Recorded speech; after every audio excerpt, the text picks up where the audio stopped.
Writing Lesson 01. What to write about? Most people are afraid to write because they assume they don't have anything important to say. Assume they don't know anything to write about. Don't know anyone who is a writer. Well, don't let those reasons stop you. Everyone starts somewhere, and the fact is you have lived and gained information, reasons, opinions about a wide variety of subjects, from school, to work, to play and entertainment activities. Any one of, or mixture of those areas make fertile ground for writing fiction or poetry. Basic writing rules. Write what you know about or have participated in. One major rule is write what you know. This means things you do in your everyday life or encounter often enough to have gained a lot of knowledge about. Cheerleading, school subjects, hair, pets, clothes, or any hobbies are some examples of this. Fiction is not something that happened. That is a confessional true story. Fiction is something that could have happened. If you remember that last sentence, you'll have no trouble creating amazing, original, unique fiction plays, stories, novels, poems, novellas. Trust me. Fiction at its best is either something that could have happened, or something that did happen mixed with something that could have happened. Example: you go into a store to buy a novel or book, anything. While there you see the handsome or gorgeous person of the opposite sex. You and this person quickly make eye contact, and then for whatever reason, you both go your own way. No words are exchanged. No one tries to approach the other person. That's what really happened. Not anything worth writing home about. Well, yeah, that's boring. Wait a second. What could have happened? You go into a store to buy a novel or book, anything. While there you see the handsome or gorgeous person of the opposite sex. You and this person quickly make eye contact. Well, in a romance short story, you're a girl and the handsome guy can't take his eyes off you. You feel the same way. You keep searching for your book. You move closer to one another. You blush. He smiled broadly. You and him reach for the same exact book. Your hands touch.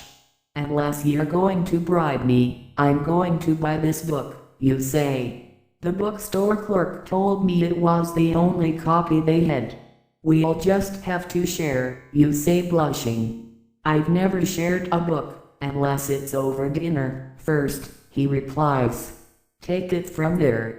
No, of course this isn't what really happened. But it could have happened. Again, you go into a store to buy a novel or book, anything. While there you see the handsome or gorgeous person of the opposite sex. You and this person quickly make eye contact. Well, in a fantasy novel, you're a girl and the handsome guy can't take his eyes off you. You feel the same way. You keep searching for your book. You move closer to one another. You blush. He smiles broadly. You and him reach for the same exact book. Before his hand can touch yours, a male knight in shiny silver armor appears and reaches for the book. His hand covers your hand already on the book. That's my book, he shouts. I need this book on love to defeat the double-headed Hemboria monster from the third dimension. He rips the love book out of your hands. The handsome guy you were making eye contact stands there like a fool. You argue, I don't care what monster's bothering you, armor man. That's my book. He shakes his head and starts to dematerialize. You grab onto his arm and are whisked into the third dimension. You find yourself standing on a mountain top, in the howling wind. You see a double-headed horrible monster charging up the hillside. We have to go now. The Silver Knight shouts and begins running down the hill.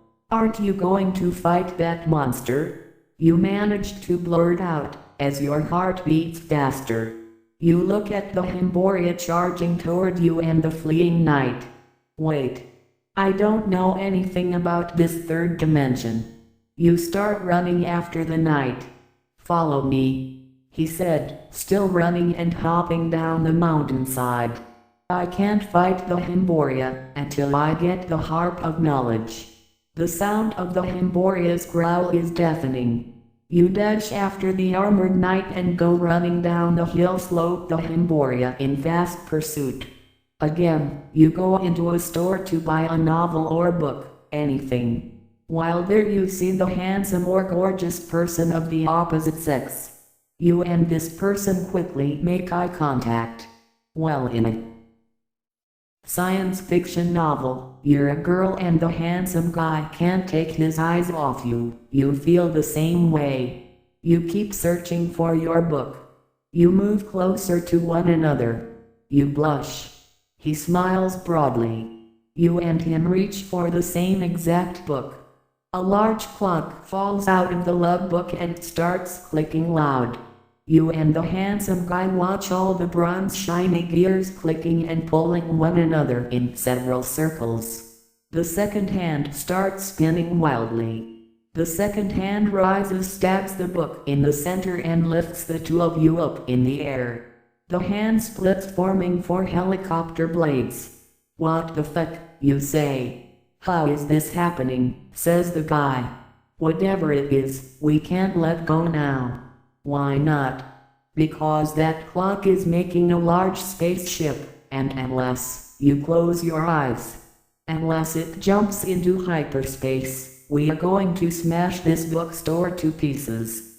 The spaceship encloses around the two of you, and in fear and uncertainty, you and the handsome guy hold hands. You find yourself in the cockpit of the spaceships that jumps into hyperspace and starts flying out of the Milky Way galaxy.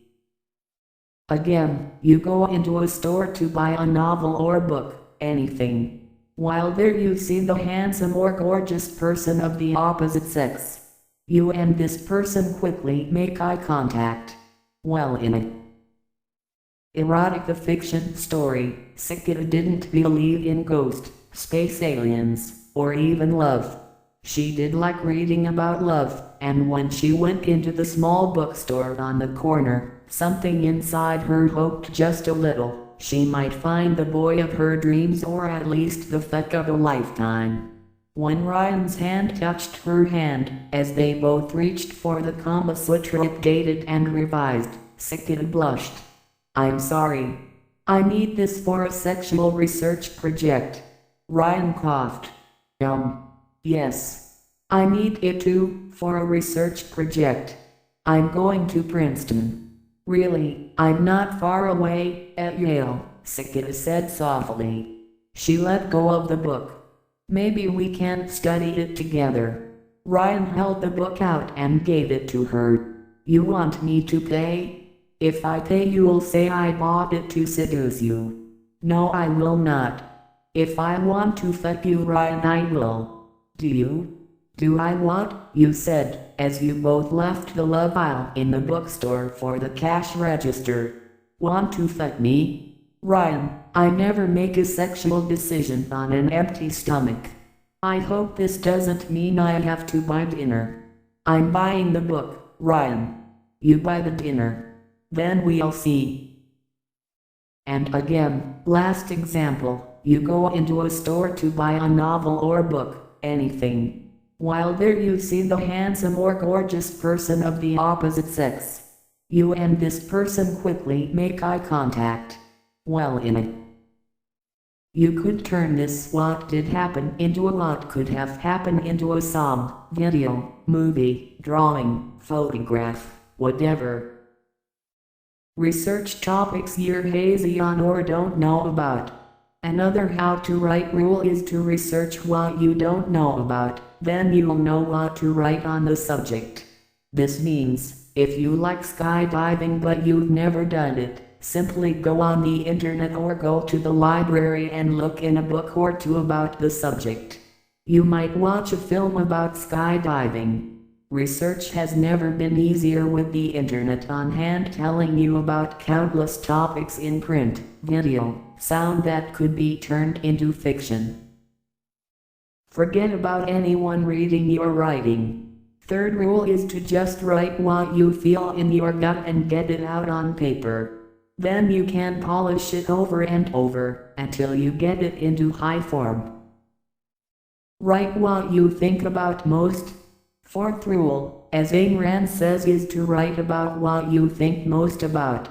If it is worth thinking about, you probably have a lot to say about it writing too. Show the action, feelings, movement, opinions, thoughts in your writing. Show, don't tell. Well, what does that mean? Mary had a balloon with her in the park. She saw children play. They smiled at her and her balloon. Then a giraffe stole it. Sounds exciting, right? Equals telling. Mary walked in Axiom Park, down the wild white rose lane, where daffodils swayed and butterflies flitted back and forth. She smiled at the other children on swing sets and playing in the pond, who pointed at her big, beautiful red balloon. And just as Mary sat down in the cool shade, under a huge oak tree, a long yellow and brown spotted snake snatched the balloon string. Mary swiftly looked up and saw the snake retreating back into the green leaves. "Come back here," she yelled, and gave chase, only to realize the snake moved very fast, leaping from treetop to treetop. "Stop!" Mary yelled, her arms pumping wild, as she ran, darting in between tree trunks. Mary kept thinking to herself, "That's no snake moving amongst the trees. It's a giraffe. Now that is showing." Every story has a beginning, middle and end. Most stories contain a beginning, middle and end. So that's all you have to think about, the big major events that end the story/novel. That are right smack in the middle of story/novel, or the start of the story or novel. Some like writing from the end, because then they know how the story is going to end. Others like to start by knowing the beginning. The key to all this advice is to experiment and use whatever method works best for you. Every story has conflict, opposition forces. What's conflict or opposition forces? Mary has a little balloon and a giraffe came and took it away. Now Mary has a conflict. Does she forget about the balloon? Not much of a story, if she does. Does she cry about the balloon and ask someone else to get it? Again, not much of a story, if someone other than Mary solves the problem. Or does Mary go after the giraffe and recover her balloon? Yes. That's a story. It's interesting. It has conflict. This would be Mary versus the giraffe. Suppose Mary is turning 18 and realizes everyone considers her an adult. What does this mean to Mary? Is Mary comfortable being accepted as an adult? Does Mary want to do different things like get her own apartment, now that she's an adult? This would be Mary versus society considering her as an adult. A character can be against herself. Perhaps she doesn't like her hairstyle and wants a new one. Perhaps her conflict is against a machine, time, a place, a situation, a group, history. Every story has to have conflict or there is really no reason to read it. The character, Mary, gains or loses something in the process, but the struggle and problem solving was worth it to Mary, so it will be worthwhile to the reader. Nutshell or core of a story is: writing a story in a nutshell is characters equals people in a situation equals environment, place or time with a problem to solve or something they want, something emotionally important at stake to them. So you have characters, situation and what they want out of that situation. Good writing habits. 1. Write at the same time every day. 2. Do not answer the phone and tell your family members, if they constantly interrupt, you're busy writing. 3. Write the same amount of words or pages a day, write more, if inspiration hits. 4. Tell yourself you're going to write something, even if you have to revise it, even if it's perfect the first time. Good writing tools. 1. You'll want to get some effective and good value money writing tools to help you writing and reading. 2. A speech center. Second, Speech Center converts any text into spoken words or even MP3 WAV audio files. Text-to-speech player that lets you listen to documents, emails or web pages instead of reading on screen. Great program for listening to stories, novels and poems on your favorite websites and in Word. You can also simply copy text and have it automatically go into Second Speech Center and have it read back to you. Want to listen to your favorite story while jogging or riding the bus? Simply copy the text into MP3 format and send it to your MP3 player. A great program, because writers should be listening readers. Second Speech Center will save you time and improve your fiction ear. WordWeb Pro. Writers reach time and time again for the dictionary, the thesaurus, and even sometimes search the web for the history of a word. That's a lot of work. WordWeb Pro does all that by highlighting the word, then press Ctrl plus right mouse click from almost any program you're currently using. Looking up a word has never been easier. It shows definitions, synonyms and related words. It includes pronunciations and usage examples, and has helpful spelling and sounds like links. Only sure way to write your story. The novel/story won't be written unless you finally sit down and type it or write it or speak it out into a tape recorder or computer and transcribe it. What to do if you get stuck in writing your story. Visualize a continuum path. If you get stuck in your writing, you can just visualize it like this. B equals IS, a scene in your mind you know will be in story. A equals is a scene you don't know about, but you find it by asking yourself what event caused/came before B. C equals is a scene you don't know about, but you find it by asking yourself what event or result/event came after B. Asks what else could have happened in my story. Another way to keep the plot moving is to ask yourself 5 what could have happened events. Let's say you have B scene. Speculate. Put down 5 different scenes/events that might or could happen. What could have happened? Number 1 event happened after B. What could have happened? Number 2 event happened after B. What could have happened? Number 3 event happened after B. What could have happened? Number 4 event happened after B. What could have happened? Number 5 event happened after B. Choose which of the 5 possible events could have happened events that contains the richest or most interesting things to write about. In this way, you can continue to write your novel scene by scene until it is done. Go back to old and finished writings, journals, notes. Another way to keep the novel/story going is to go back into your journal or unfinished stories.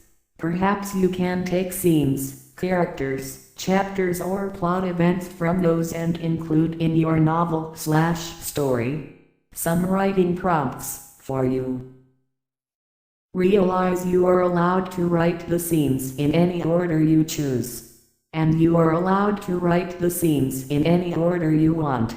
A number of scenes make up a chapter or act. You might decide to write chapter 10 before writing chapter 3, if you know chapter 10 better. It's all up to you. If you keep each new chapter on a new page in Word, it will be easy to switch the chapters around using the outline form view.